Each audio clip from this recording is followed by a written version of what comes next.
Hello there, welcome back to the Ogre, the old Git Reacts, Reviews and Off Times Reminiscences. Today we're listening to, I've just noticed parental advisory, explicit content. I never twigged that when I listened to this, anyway, I digress. What the fuck, who cares? So what drew you to this then, Mac? Well, let's say they mentioned, what did they mention? Progginess. Now, progginess in black metal is something that can crash and burn quite easily. And so when I listened to this and found that it complemented it quite nicely, I was verging on the cock a hoop, indeed. And I think that this track we're going to listen to today is probably the best exemplar of what they claim. And it's not just a claim, it is an affirmation, really. Anyway, let's have a listen. It is well worth your ears, so don't run away. Stay with me. Let's have a little listen.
So I think the whatever progginess that is claimed is about to kick in to some degree anyway. But we're not ELP and corpse paint just yet. What am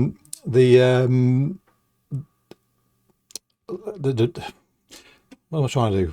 Explain the beginning, not explain the beginning, comment on the beginning. So we had the fairly typical atmospheric intro, but when it kicks in proper, well, there were pummeling there. There was a pummeling which always satisfies me, and there was a rip-roaring riff as well from the guitar, which grabs your attention and sets quite a scene. But of course, the problem with rip-roaring intros, or when the music kicks in proper, is you really need to follow it up with something. And so far so good. What else was I going to say? Yes, it struck me as well that the dynamics here are a bit like you've got two people in a race where one is sprinting away and the one is making a hearty effort, but it can't quite keep up with the sprightlier one. And that's what the drums so far have sort of envisaged for me. It's a two-horse race, but the dynamics shift quite regularly, as if the sprightlier runner has to stop and maintain a slower pace for a little while for the slower runner, and then kicks off again. Anyway, let's see where this prog comes in, if at all, because I've only listened to this song twice before, so again, my recollection may not be properly imprinted. I might be way off the mark, but let's see.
It's on fire, this one, isn't it?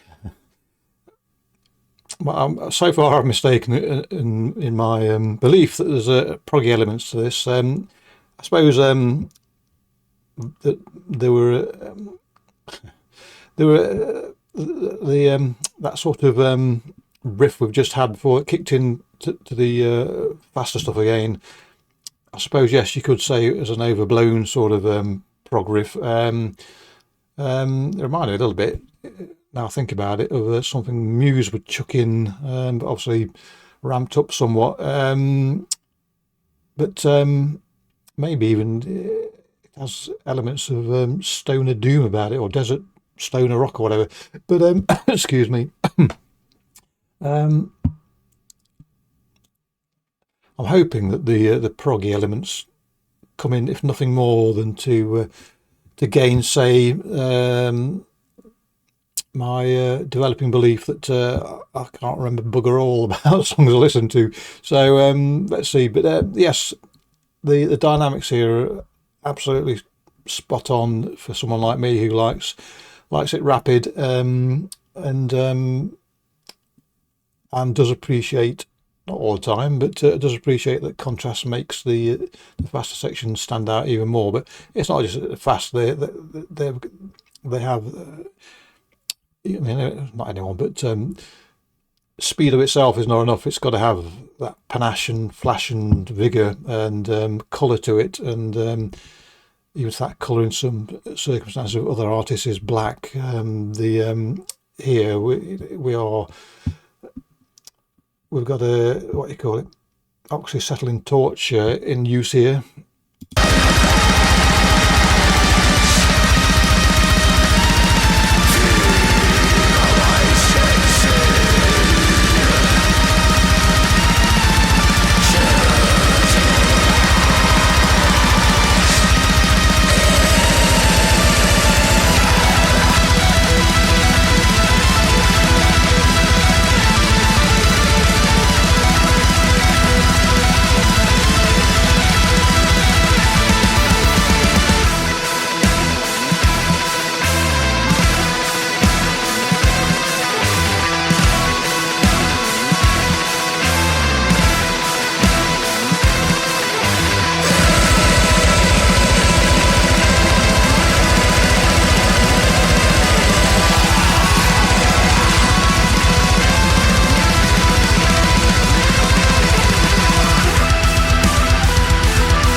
Thank fuck for that. I thought my mind was wandering too far. Yes, we had keyboards just now that were distinctly Wakeman-esque, and now we've got some proper proggy lead guitar. So my memories are vindicated, and I'm not quite ready yet for sitting in a day room dribbling into my tea.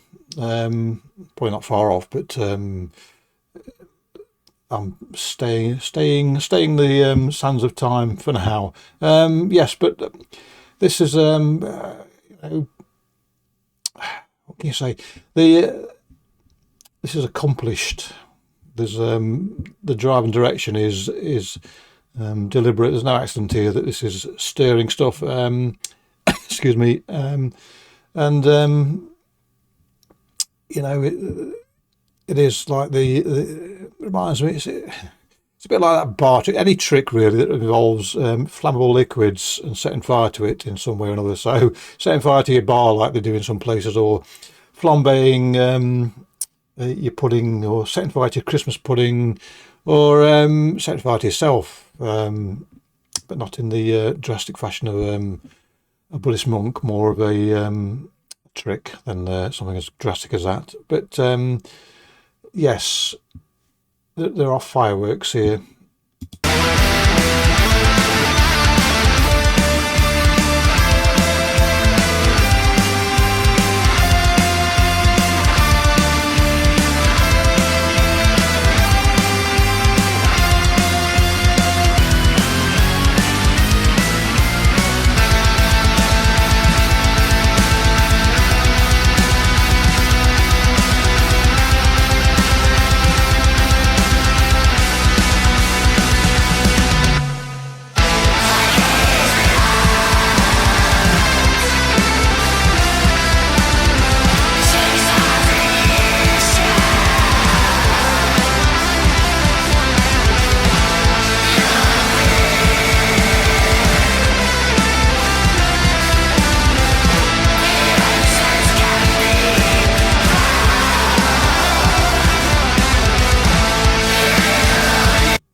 Occasionally I get drawn into YouTube thumbnails where it's a mashup of some typically heavy metal type artist and some typically soul artist. I do marvel at some of the creations that stem there from. So Bill McClintock, I think it is, he does some cracking ones. But it all depends on your taste in music, whether they're effective for you. But there are some that he's done that you just have to marvel at. And Overkill is a good one. What was it called? Superkill. I think he calls it Superkill. It's Overkill by Motorhead and something by James Brown.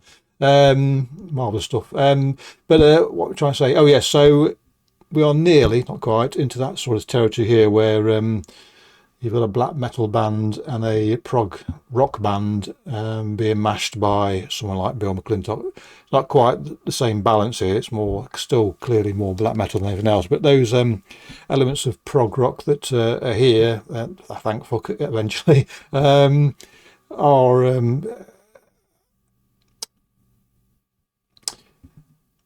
if you were thinking that they wouldn't work, you'll be sadly mistaken, because they work brilliantly there. And that sort of keyboard we had just now, that distorted keyboard, which takes me back way back to the early 70s, almost Deep Purple-esque in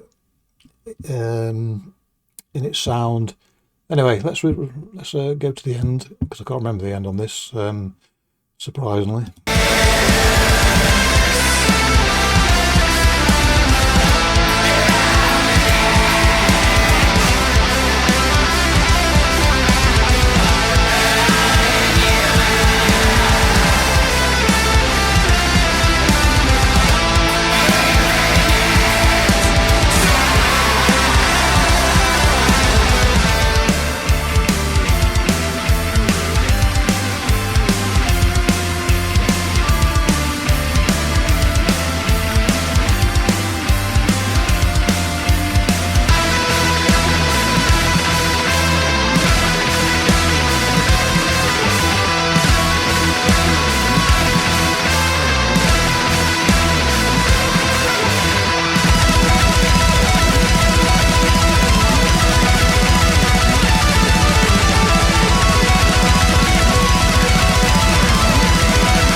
So there you go, absolutely brilliant. It's like they've kidnapped Rick Wakeman and various members of Emerson, Lake and Palmer and made them play black metal. But obviously they can't to the best of their ability. They have to chuck in these prog rock flourishes.